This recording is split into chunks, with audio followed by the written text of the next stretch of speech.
मथुरा में जो भी आता है वो पानी मांगता ही है, क्या बात है भाई, वाह वाह वाह वाह वाह वाह। क्योंकि कृष्ण ने अच्छे अच्छे को पानी पिलाया है। क्या बात है, क्या बात है। मैं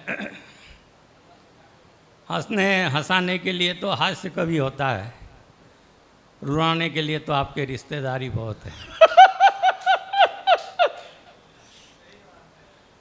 और मफतलाल जी ने अपने रिश्तेदारी बुलाई है आज।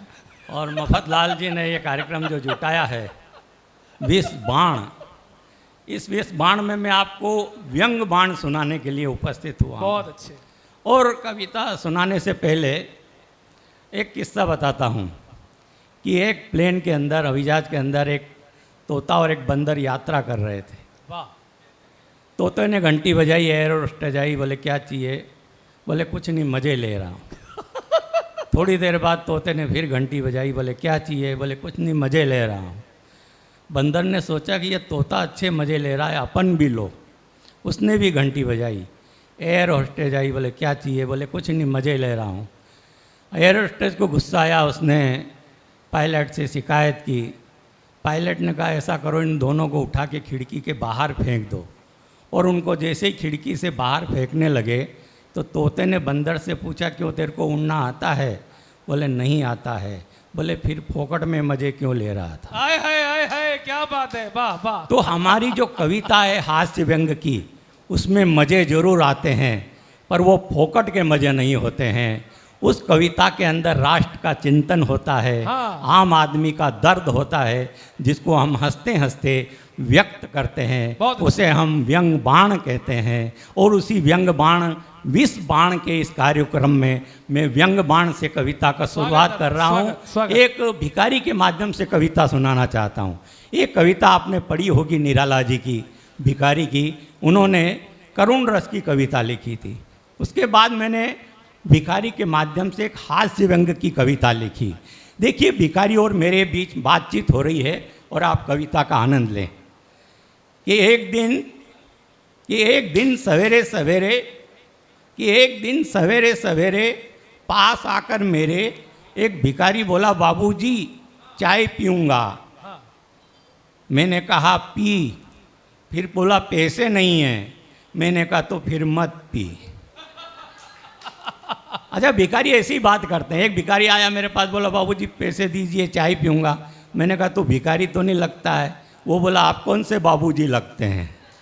थोड़ी देर बाद एक दूसरा भिखारी आया, बोला बाबूजी पैसे दीजिए, चाय पीऊँगा। मैंने कहा खुले नहीं हैं। वो बोला मेरे मोबाइल नंबर नोट करो, खुले हो जाए तो मिस कॉल दे देना। अच्छा, एक लड़की जा रही थी, उसके मोबाइल में मिस कॉल आया। उसने पीछे मुड़ के देखा तो एक बाबा चले आ रहे हैं। उसने पूछा क्यों बाबा, ये मिस कॉल आपने दिया? बाबा बोले नहीं बेटा, मेरी तो वैलिडिटी ख़त्म हो गई है।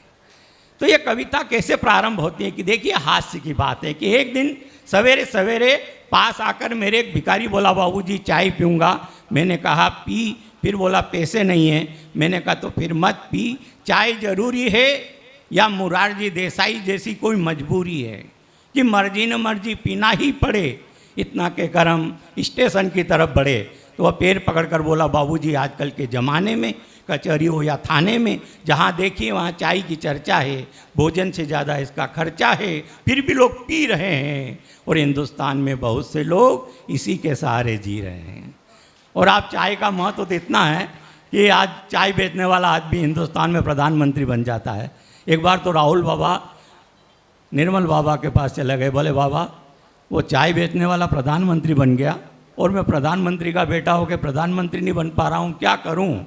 निर्मल बाबा बोले बेटा तुमने कभी ट्रेन में यात्रा की है? बोले हाँ की है। तुमने कभी ट्रेन में चाय बेची? बोले नहीं बेची। बोले बेचनी शुरू कर दो, कृपा आनी शुरू हो जाएगी। तो हिंदुस्तान में बहुत से लोग इसी के सहारे जी रहे हैं। आप चाय के पैसे दीजिए, भगवान आपका भला करेगा, रुपयों पैसों से घर भरेगा। मैंने कहा धन्यवाद, भगवान पर भरोसा है तो उनसे ही संपर्क साध।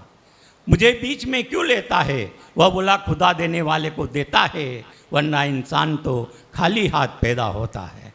इस बात पर प्रसन्न होकर मैंने उसे 2 रुपये दिए, पर उस कमबख्त ने नहीं लिए और कहने लगा माई बाप भिखारी मैं हूँ कि आप? एक भिखारी मेरे पास आया, बोला बाबूजी 1 रुपया दीजिए, चाय पीऊँगा। मैंने कहा चाय तो 10 रुपये में आती है, तो 1 रुपये ही मांग रहा है। भिखारी बोला बाबूजी पैसा आदमी की औकात देख के मांगना पड़ता है।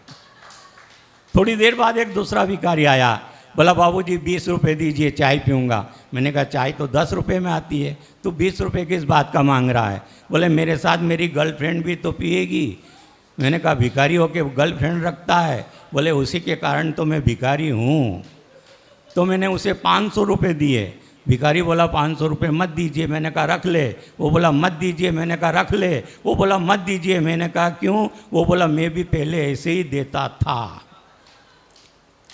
भिखारी मैं हूँ कि आप? मैंने कहा जनाब तुझे जी खोल कर रुपया देने लग जाऊँ तो किसी दिन मैं खुद तेरे जैसा हो जाऊं और भीख मांगूं, इस देश की इज्जत को खूंटी पर टांगूं। कुछ शर्म कर, हट्टा कट्टा होकर भीख मांग रहा है, वो भी आम सड़क पर। वो बोला बाबूजी अब क्या बोलूं, सड़क पर नहीं मांगूं, क्या कोई ऑफिस खोलूं?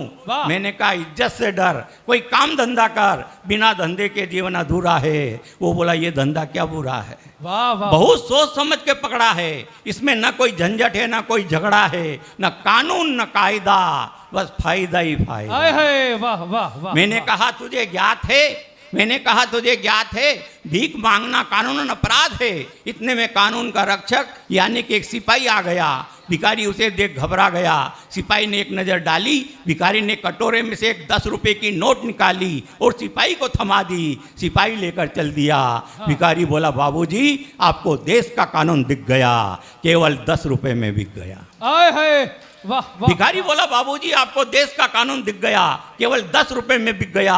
लोग कानून की छाती पर खड़े होकर ऐसो आराम से दिन काट रहे हैं, आप किस लिए उपदेश बांट रहे हैं? हम आपको बताते हैं, अरे इस देश में उपदेश तो केवल चुनाव जीतने के काम आते हैं। बहुत खूबसूरत, वाह।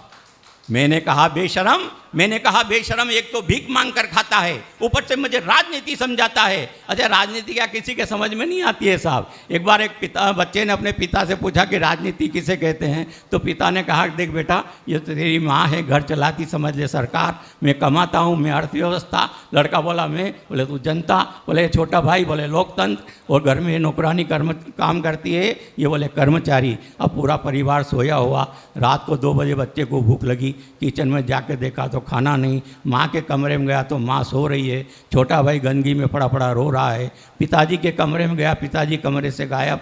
नौकरानी के कमरे में गया तो वहाँ कुछ घुसुर फुसुर की आवाज़ आ रही थी। लड़का कुछ नहीं बोला, चुपचाप आके सो गया और सुबह उठते से ही बोला पापा मैं राजनीति सीख गया।